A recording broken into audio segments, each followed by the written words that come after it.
Slide saya sudah, bukan slide ya ini ya, data dashboard saya sudah terlihat ya, semoga ya. Bismillahirrahmanirrahim. Assalamualaikum warahmatullahi wabarakatuh. Selamat sore Bapak Ibu semua. Jadi saya diberi mandat sore ini untuk memberikan insight soal temuan data yang sudah saya olah. Waktu itu saya mengolahnya di proses pengerjaan tesis, tapi spesifik untuk webinar kali ini saya sedikit mengedit atau melakukan simplifikasi terhadap data yang sudah saya olah. Jadi kalau tadi Pak Anton sudah bilang soal Cina dan Amerika rivalitas seperti apa, tapi saya mengambil tema sore ini khusus tentang Cina. Jadi harapannya setiap negara dan setiap waktu itu pasti akan ada perang yang berbeda-beda dan format perang yang berbeda-beda tergantung dengan turutan zaman. Dan turutan zaman yang sedang kita alami adalah terdapat satu teritori baru selain darat, laut, dan udara, yaitu teritori cyber atau teritori ruang digital. Lalu yang saya mau sampaikan kali ini adalah bagaimana kita bisa memahami Cina dari sudut pandang ruang digital tersebut. Nah, data yang saya kumpulkan ini berusia 10 tahun, jadi kalau saya hitung-hitung dari tahun 2011, jadi saya mengcapture apa yang telah dilakukan oleh aktor-aktor Cina, baik aktor government, media massa, akademisi, dan lain-lain selama 10 tahun. Tujuannya mudah-mudahan ini bisa bermanfaat bagi Indonesia, karena seperti Sun Tzu bilang, kenali dirimu, kenali lawanmu, maka perang 1000 kali, maka menang 1000 kali. Jadi kalau kita bisa paham Cina sebagai lawan dalam tanda kutip, kita harapannya bisa tahu bagaimana kita deal sama enemy kita. Nah, sedikit mereview apa yang sudah disampaikan sama Mas Zulfikar dan Ibu Siska. Karena waktu saya terbatas, jadi saya akan memilih sudut pandang yang kira-kira bisa disampaikan 15-20 menit. Tadi yang menarik dari Ibu Siska adalah penjelasan soal historiografinya, bagaimana hubungan Cina dan Indonesia itu sudah terjalin sejak masa sebelum modern. Yang saya akan lebih emphasize adalah apa yang tadi Mas Zulfikar sudah bilang. Jadi sepertinya presentasi Mas Zulfikar itu kayak memberi tugas tambahan buat saya. Oh, nih pertanyaan penelitian saya itu sebenarnya dari apa yang dipresentasikan oleh Mas Zulfikar. Pertama adalah soal Cina sekarang itu sudah melakukan diplomasi tidak hanya lewat pemerintah pusat tapi pemerintah daerah. Artinya di sini Cina ini berusaha menggunakan ibaratnya nano diplomasi. Kalau salah satu profesor itu ada istilahnya nano gitu. Jadi aspek terkecil dari sebuah materi, kalau negara kan pusatnya, berarti ini daerahnya gitu. Nah, bagaimana saya bisa menjelaskan apa yang terjadi, apa yang dilakukan oleh aktor Cina di ruang digital? Nah, berikut yang akan saya jelaskan. Jadi saya punya mungkin sekitar 5 pertanyaan atau mungkin 5 research question atau mungkin 5 hal yang ingin saya emphasize di presentasi saya kali ini. Jadi yang pertama adalah bagaimana Cina mendeliver isu. Isu di sini konteksnya adalah soft power. Jadi makanya saya bilang apa yang Mas Zulfikar tadi katakan terus itu membantu saya menjelaskan apa yang harus saya sampaikan kali ini. Jadi saya mengcapture China pergerakannya di dunia digital dalam hal soft power. Saya bagi berdasarkan 7 variabel kebudayaan, ada politik, ada sistem belief atau agama, lalu ada equipment atau peralatan hidup, ada sistem ekonomi, ada bahasa, ada kesenian, dan ada sains atau ilmu pengetahuan yang secara empiris disepakati. Nah, di halaman ini saya pengen mengcapture bahwa terjadi psychological operation yang dilakukan oleh China. Jadi PsyOps atau psychological operation adalah bagaimana negara memindahkan perang dari perang fisik ke perang yang non fisik. Jadi dari sebuah postingan di internet itu dibaca oleh audiens, lalu psikologinya terambil, emosinya terambil, lalu aksinya itu juga bukan di internet, tapi aksi dari konten itu dilakukan di dunia nyata. Jadi terdapat satu sequence dari informasi itu disebarkan ke ruang digital sampai dia berdampak dalam dunia nyata. Nah, disitulah peran algoritma di sini. Nah, yang mau saya capture dalam slide ini adalah ada psychological operation yang telah Cina lakukan. Yang saya beri judul, politik bagi Cina adalah business as usual. Jadi kalau temuan yang saya dapatkan adalah dari beberapa belas isu yang saya capture di dunia digital selama 10 tahun, Cina itu sangat intens sharing tentang bagaimana komunisme yang mereka terapkan. Mereka berusaha merubah paradigma, merubah brand bahwa komunisme saya berbeda dengan komunisme Marx. Ya, kami berbeda dari yang dulu. Nah, itu yang Cina coba deliver dalam dunia digital. Selain itu, selain komunisme, yang kedua adalah sosialisme dengan karakteristik Cina. Yaitu ini satu sistem ekonomi di mana sosialisme itu juga bisa terbuka terhadap investasi asing. Jadi mereka pro-modernisasi. Nah, ini adalah dua isu yang dimainkan oleh China di dunia digital dalam tempo 10 tahun. Nah, ini komunisme menjadi isu yang paling besar yang disebarkan. Yang kedua adalah sosialisme dengan karakteristik Cina.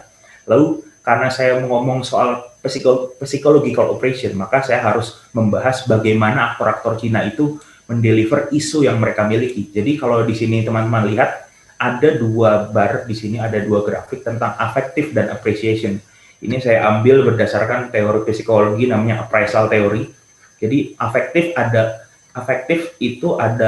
dan appreciation itu memiliki tujuan mengcover makna dari sebuah kata. Jadi pada saat saya ngomong kamu cantik, nah itu sebenarnya maknanya apa dari kata cantik itu? Oh, kebijakan kamu berkualitas. Apa sih makna dari kata-kata itu? Nah, saya meng-capture berapa ribu kalimat yang telah di-share oleh Cina selama 10 tahun di dunia digital. Secara perbedaan affective dan appreciation adalah kalau affective itu kata-kata yang diucapkan itu mengandung unsur emosi. Jadi pada saat dia melakukan sharing tentang, misalkan di sini ada China Politics, yang di-share tentang bagaimana sentimen emosi orang government China terhadap komunisme. Sedangkan appreciation itu bukan lewat emosi, tapi lebih ke rasionalitas. Nah, di sini saya bisa ambil narasi bahwa saya melihat isu ini dari sudut pandang emosi dan rasionalnya. Dan ternyata pada saat kita lihat variabel komunisme itu pada saat saya klik, dia menempati tempat yang ranking yang tidak terlalu tinggi dalam affective score dan appreciation score. Jadi kalau dilihat di affective score-nya dia peringkat 4, di appreciation-nya dia peringkat terakhir. Apa makna dari ini semua? Jadi distribusi informasi tentang komunisme kami itu berbeda dengan komunisme yang lama itu sebenarnya tidak memiliki unsur emosional dan juga tidak memiliki unsur rasional. Artinya, tetapi informasi yang disebarkan tentang komunisme itu sangat banyak, dia menempati ranking pertama. Artinya mereka seolah-olah sudah punya sistem bahwa kami harus mempromosikan tentang sistem politik kami, tapi tidak dengan tendensi untuk mempengaruhi audiens. Makanya di sini saya bilang ini politik ini business as usual gitu. Lalu sebenarnya apa sih sebenarnya isu yang mau dibawa oleh China dalam konteks digital? Pada saat saya klik peringkat 2 di sosialisme dengan karakteristik Cina, ini menjawab apa yang Mas Zulfikar tadi sudah katakan bahwa diplomasi Cina di era kontemporer adalah diplomasi ekonomi. Karena secara emosional, Cina itu lebih mempromosikan ekosistem ekonominya dibanding sistem politiknya. Jadi tendensi untuk mempromosikan itu lebih menggunakan kata-kata yang sifatnya emosi. Terus kalau dari segi rasionalitas, dia juga memberikan nilai yang tinggi. Artinya promosi tentang ekonomi yang paling utama sebenarnya, bukan politiknya. Tetapi yang menjadi peringkat pertama adalah sistem politiknya. Artinya yang penting dia share, yang penting dia publish, yang penting dia branding sistem politik seperti apa. Tapi sebenarnya dia nggak memiliki makna yang khusus, saya mau mempengaruhi audiens seperti apa, bagaimana cara saya mempersuade audiens, itu nggak seperti itu. Tapi pada saat kita masuk ke sistem ekonomi, dia sangat fokus di situ. Nah, jadi menurut saya, seperti judul di halaman ini, politik adalah business as usual bagi Cina. Ini dijalankan hanya sekedar schedule menurut saya. Gitu.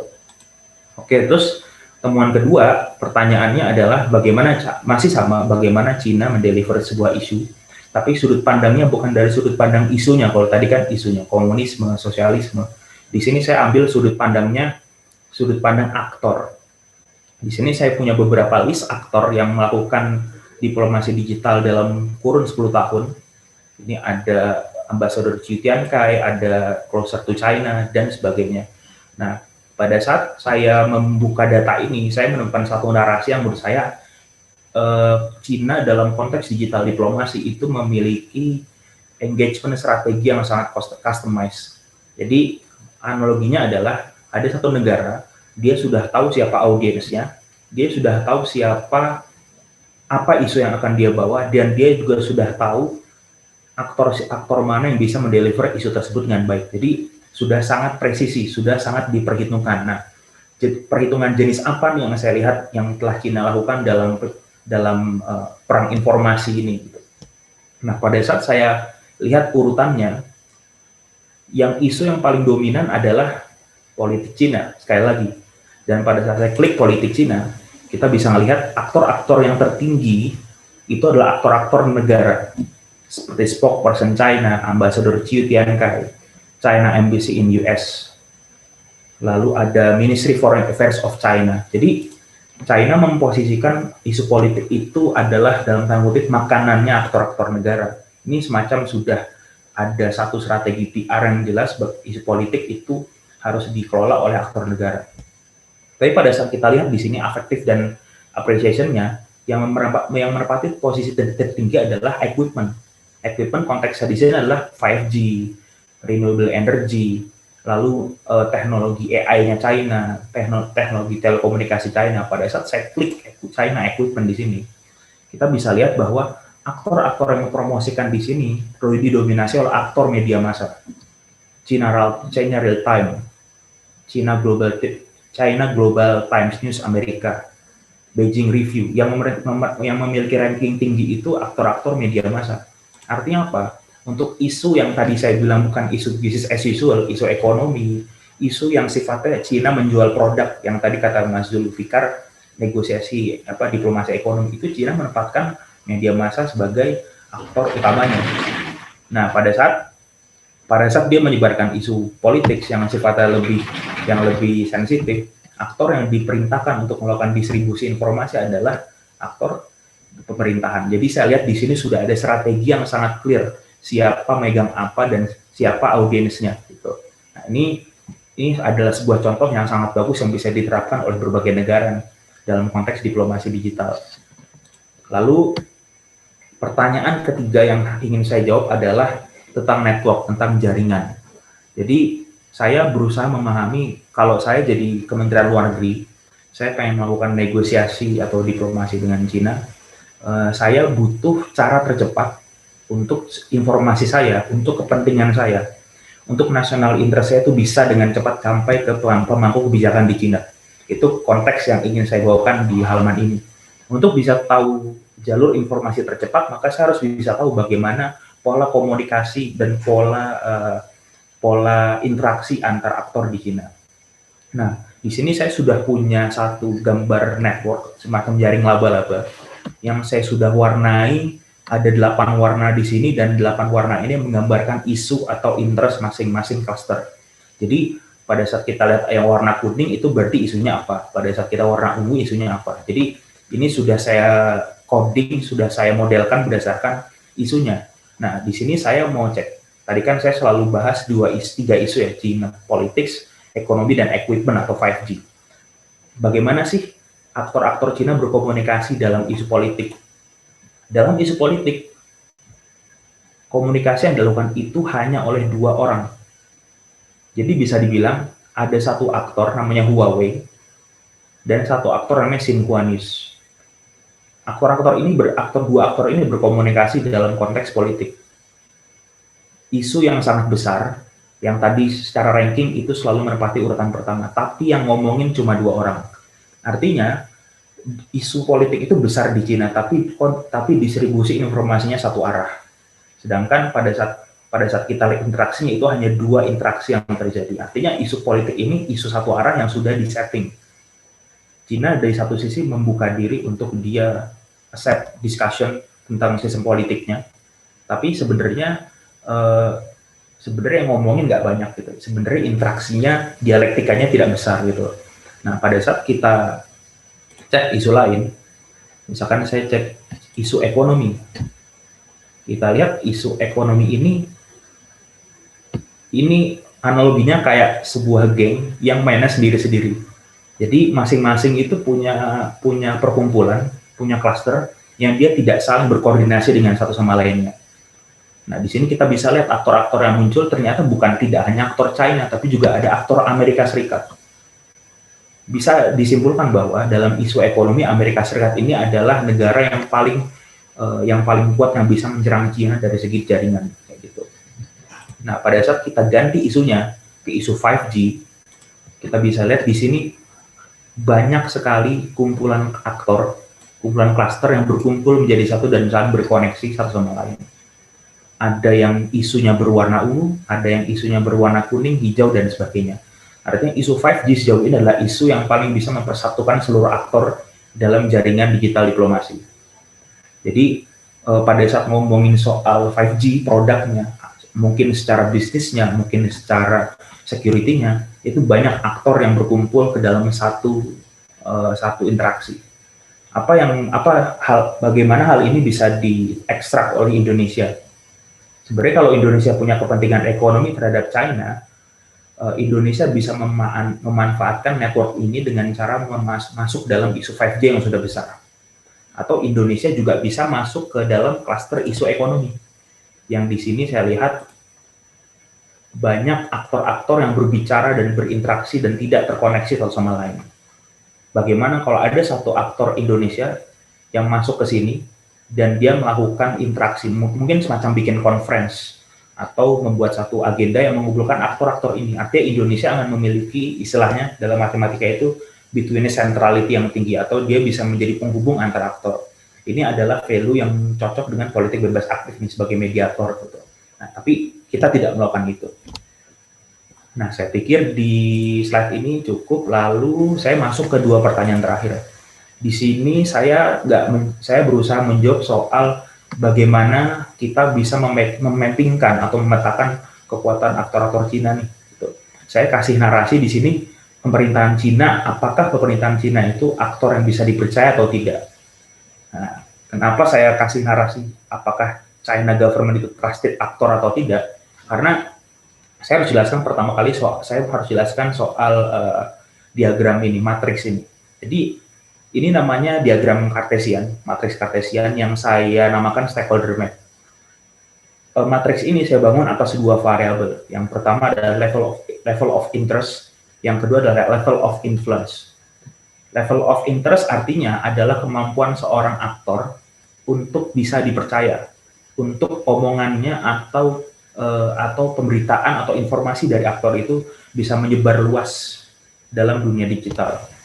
Artinya kalau saya punya level of interest tinggi, informasi dari saya itu biasanya adalah informasi yang A1 atau informasi kunci.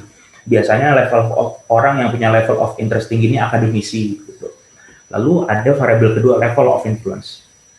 Level of influence itu menandakan kemampuan seorang aktor untuk melakukan engagement, jadi berkomunikasi dengan banyak cluster dalam satu jaringan. Kombinasi antar dua variabel ini menciptakan 4 kuadran.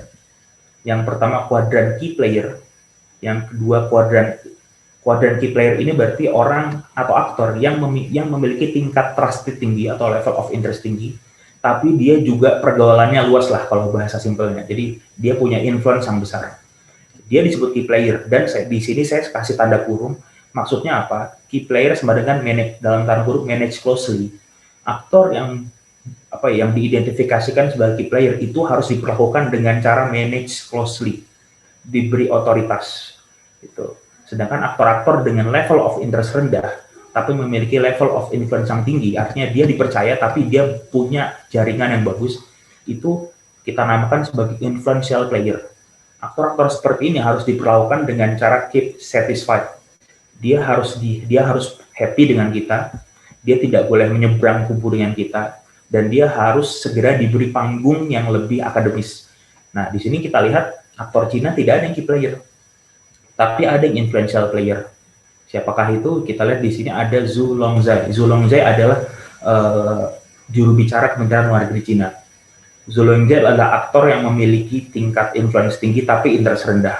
Kalau saya jadi pemerintah Cina, Bapak Zhu Longzai ini akan saya suruh nulis jurnal, istilahnya gitu. Saya akan suruh beliau ikut conference kemana-mana supaya reputasinya itu lebih akademis. Jadi setiap kutipan dan informasi yang dia sampaikan itu lebih bisa dipercaya. Nah, itu cara melakukan influential player. Lalu di sini ada referential player. Kalau di sini saya klik referential player, itu muncul 3 aktor.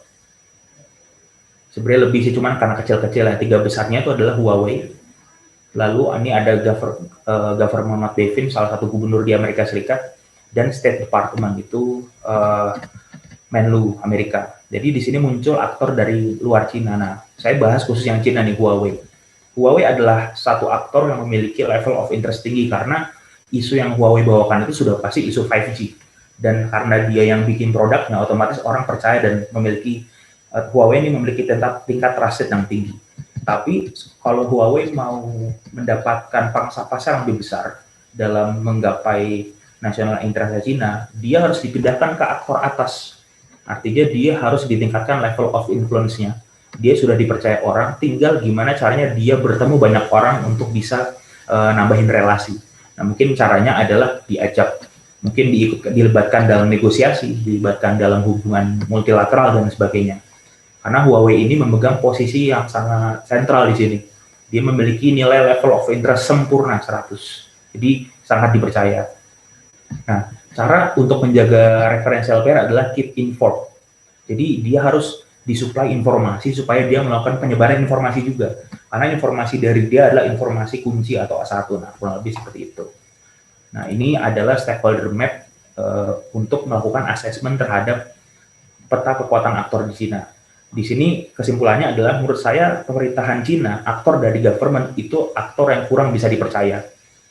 Jadi mau bagaimanapun mereka berinteraksi, mereka akan selalu menemukan kesulitan dalam trust issue. Karena mereka dianggap sebagai perpanjangan tangan dari komunisme, di mana kita masih hidup di mayoritas demokrasi, dan bangsa demokrasi menganggap bahwa pemerintahan komunisme itu tidak punya kontrol. Tidak ada yang mengontrol maksudnya. Artinya, apa yang diomongkan oleh seorang aktor pemerintah itu sudah by design. Jadi, integritinya kurang. Nah, pertanyaan terakhir yang ingin saya jawab di sini adalah tentang aktor loyalty. Jadi, saya membuat satu matriks namanya stakeholder allegiance.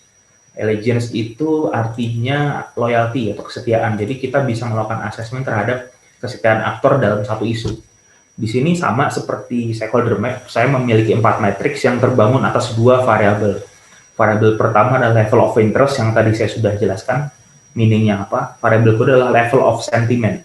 Semakin dia mendekati 100, maka level of sentimentnya itu semakin positif terhadap isu Cina. Semakin dia mendekati 0, maka dia semakin negatif terhadap isu Cina. Aktor-aktor dengan level of interest tinggi dan level of sentiment tinggi itu saya namakan sebagai aktor advocate. Jadi aktor-aktor ini pasti akan melakukan advokasi nih kalau Cina mendapatkan pemberitaan negatif. Lalu aktor-aktor kedua dengan level of sentiment tinggi tapi level of interest rendah itu adalah followers.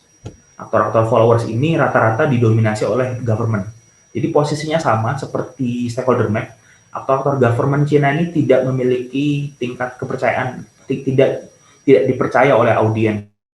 Jadi mereka banyak melakukan sharing informasi, melakukan psyops atau information operation, tapi audiens itu nggak terlalu memiliki feedback yang positif karena mereka kurang bisa dipercaya oleh audiens itu. Nah, pemberitaan atau informasi dari mereka ini jarang menjadi referensi. Nah, terus di sini juga saya menemukan ada aktor di sini saya kasih narasinya adalah intelligence behavior in 5G issue. Karena di sini yang menarik adalah ada satu cluster aktor namanya indifferent. Indifferent adalah satu cluster aktor yang level of interest-nya moderate dan level of sentiment-nya moderate. Dia berada di garis ekuator, berada di garis tengah. Perilaku aktor indifferent biasanya adalah perilaku intelijen karena mereka dia tidak berusaha menonjolkan support terhadap satu isu dan dia juga tidak banyak melakukan penyebaran informasi. Jadi ini semacam aktor yang dipasang di satu posisi untuk justru dia menyerap informasi yang ada. Nah, di sini makanya saya bilang aktor-aktor indifferent adalah aktor yang memiliki intelligence behavior. Nah, di sini yang paling menarik adalah aktor yang paling memiliki tingkat indifferent tinggi adalah aktor, kalau saya lihat di sini adalah commerce. Pada saat saya klik commerce, itu artinya yang paling tinggi adalah Huawei. Ada Huawei Europe, ada JD. Nah, di sini saya coba klik semuanya, ZTE Press. Mereka semua adalah aktor indifferent yang berada dalam garis ekuator. Di sini bisa disimpulkan, dalam pendekatan Cina, dalam pendekatan yang melakukan diplomasi ekonomi dalam 5G, dia berusaha untuk play safe. dibandingkan dalam isu politik yang lebih agresif, tapi tidak mendapatkan trusted. Isu 5G ini menjadi isu yang sangat seksi ini kalau dari data yang saya temukan. Mereka memposisikan diri sebagai aktor netral, mereka menyerap berbagai informasi, dan kalau menurut prediksi saya, asumsinya perilaku intelligence ini dilakukan untuk bisa menggolkan kepentingan ekonomi mereka, yaitu tidak lain dan tidak bukan adalah implementasi 5G di berbagai negara. Jadi berdasarkan data yang saya dapatkan selama 10 tahun, saya melihat bahwa aktor Cina dalam segi 5G itu didominasi oleh pendekatan intelligence itu, sehingga jika negara-negara lain termasuk Indonesia ingin melakukan diplomasi terhadap Cina, Indonesia harus memiliki posisi yang berbeda dibandingkan indifferent. Indonesia harus take position, entah dia advocate, entah dia followers, dan sebagainya. Kurang lebih itu dari saya. Terima kasih, saya kembalikan ke Pak Anton.